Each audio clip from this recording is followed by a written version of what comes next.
శుభోదయం మిత్రులారా. కాకి ఆనందం.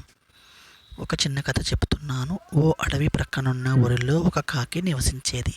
అది అప్పుడప్పుడు అడవులకు కూడా వెళ్ళేది.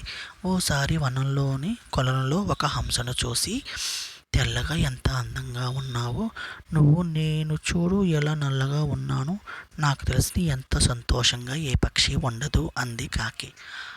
ఆ నా అందానికి ఏముంది, రామచిలుకైతే నాకంటే బాగుంటుంది అంది హంస.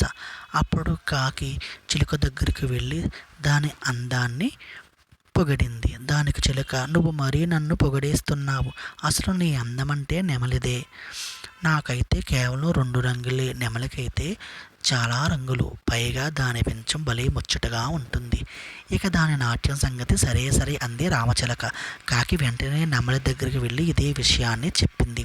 అసలు నీది అందం కాదని ఎందుకు అనుకుంటున్నావు, నా విషయానికి వస్తే ఎప్పుడు ఏ వేటగాడు ఏ వైపు నుంచి దాడి చేస్తాడో నాకు భయంగా బతకాల్సి వస్తుంది.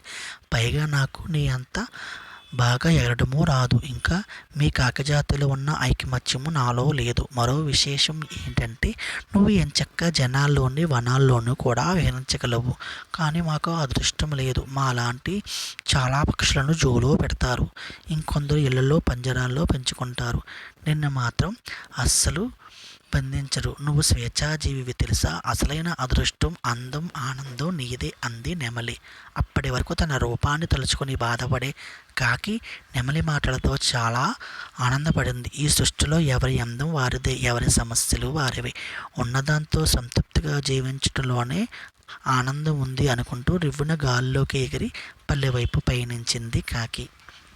మిత్రులారా, ఈ యొక్క కథలో సారాంశం ఏంటంటే, అందం శాశ్వతం కాదు, ఐకమత్య బలం. పై రంగులు చూసి మోసపోవద్దు, అందవిహీనంగా ఉన్నారని బాధపడద్దు. శ్రీమాత్రే నమః.